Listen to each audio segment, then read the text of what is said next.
अस्सलाम वालेकुम। A1 TV के न्यूज़ स्टूडियो से मैं हूं अदनान सजाद और मैं हूं मुक़द्दस नूर। सबसे पहले नजर डालेंगे हेडलाइंस पर।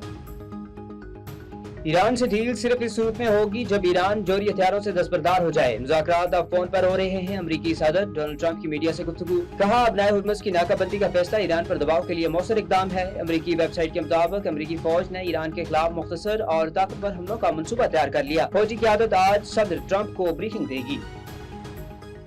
अमरीकी नाकाबंदी की पॉलिसी नाकाम हो गई। तेल की कीमत $120 पर पहुंच गई। $140 तक जा सकती है। ईरानी स्पीकर मोहम्मद कालिबाफ ने कहा, अमरीकी नाकाबंदी का मकसद ईरान में दाखिली तकसीम पैदा करना है। ट्रंप शिद्दत पसंद और एतदाल पसंद ग्रोहों में तकसीम करके दबाव डालना चाहते हैं। वज़ीर आला सिंध मुराद अली शाह का mayor Karachi camera university road का दौरा।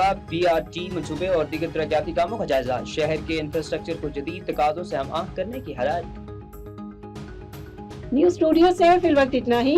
मज़ीद खबरों और अपडेट्स के लिए देखते रहिए A1 टीवी। A1 TV, सब पे नजर, अंदर की खबर।